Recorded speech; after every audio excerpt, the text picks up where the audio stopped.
Մենք զբաղվում ենք առարկայական կենսական խնդիրներով։ Այսօր մենք հավաքվել ենք մեր անդորը, մեր հանգիստը խանգարող եւ վտանգող այդ պայթուցիկ նյութերի կիրառման մասին խոսելու, կիրառման եւ զսպման եւ անվտանգություն ապահովելու։ Մենք բոլորս ականատես ենք։ Եվ իդեպ երեք երեկոյան ես Մաշտոցի Պողոտայում նստած սրճարանում էլի սկսվեց այդ ֆեյերվերկը։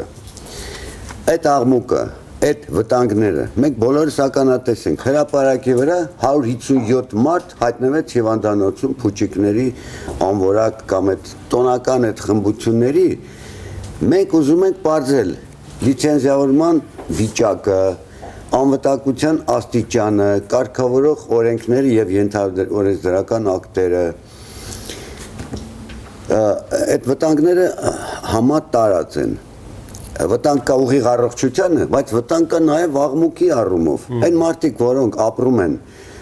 զվարճարանների, այդ սրճարանների կամ խաղատների մոտերը, նրանք տառապում են։ Օրինակ, ձորը զանգվի, ներքևում բաներ են, այդ ռեստորանների եւ այլն, իսկ այդ Սարի Դոշին բավականին մեծ բնակչություն է ապրում։ Պոլիտեխ ինստիտուտի շենքն է մեկը, որտեղ դասախոսներն են ապրում։ Բոլորը տառապում են, անընդհատ աղմուկը այդ ներքևից գալիս է։ Ես օրինակ եմ ասում, լոկալ, բայց դա համատարած է։ Հիմա մենք ուզում ենք այդ մասին խոսել եւ խոսելու եղանակը որն է։ Մենք դիմել ենք ազգային ոնց էր կոչում MCHS Արտակարգ իրավիճակների նախարարին, պարոն Ներսես Արմեն Երիցյանին։ Այս խնդրով, որպեսզի կարգավորվի, մեր պատասխանը այստեղ դրված է, իմ առջև, որ ստեղծվել է միջգերատեսչական հանձնաժողով, որը պետք է զբաղվի այս խնդիրներով։ Այս խնդիրները բազմաթիվ են, ես ընթացքում կասեմ։ Ուրեմն պատասխանը մեր դեմը դրված է գերբի մեր Հայաստանի Հանրապետության զինանշանի տակ է այս նամակը։ Այս նամակը դեկտեմբեր ամսին է, ճիշտ եմ ասում։ Դեկտեմբեր ամսին է մեզ հասցեագրված, որտեղ գրված է ստեղծվել է միջգերատեսչական հանձնաժողով եւ այդ բոլոր հարցերը կարգավորելու նպատակով։ Բայց այսօր արդեն 10-րդ ամիսն է հաջորդ տարվա։ Ոչինչ չի արված։ Կամ որպեսզի ես ավելի ստույգ լինեմ, մեզ հայտնի չի ոչինչ այդ ուղղությամբ անելու մասին։ Իսկ եթե մեզ հայտնի չի, նշանակում է չի արված, որտեղ մենք շարգրգիր մարդիկ ենք, անդադ զբաղվում ենք, հետաքրքրվում ենք ոչ միայն մեր միությունը, այլ նաև ուրիշ մամուլ եւ այլ քաղաքացիներ։ Հիմա ինչպես պետք է լուծվի խնդիրը։ Նախ պետք է տարանջատվի, մի խոսքով լուծման ուղղությունները շատ են։ Նախ ով կարող է պատկերացնել, որ մանուկին վաճառել պայթուցիկ նյութ, դա պիտի արգելվի խիստ եւ պիտի սահմանվի։ Հաջորդը պետք է տարանջատվի տեսակները, մենք հո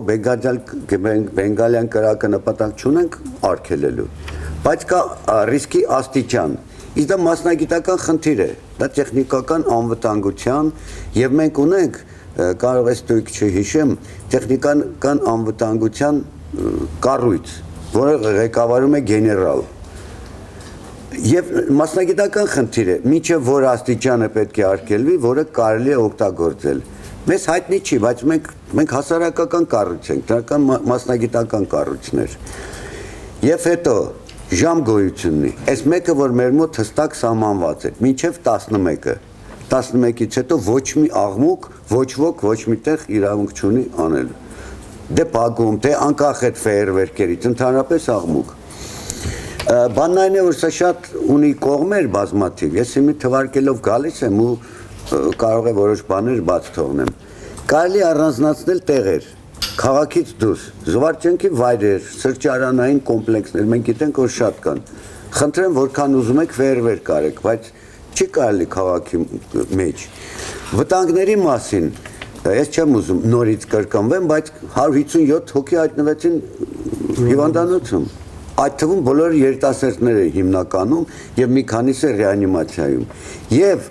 չգիտեմ ինչու չի գրվում, չի լուսաբանվում, թե ինչպիսին է վիճակը, որտեղ երիտասարդ աղջիկների տարբեր սպիներ, այլվածքը այլևս չի վերանում այդ սպին։ Բայց դատական ինչ վիճակում են։ գործընթաց է, չէ՞, բույն։ Դատական գործընթացին ծանոթ ենք, մի մարդ է մեղադրվում, իսկ դա մի մարդու խնդիր չէ։ Սա համակարգ է, սերտիֆիկացումից սկսած։ Սերտիֆիկացումը ինչ է նշանակում, դա այն համալիրն է, տվյալ ապրանքի արտադրության կամ ծառայության, այն համալիրն է, որը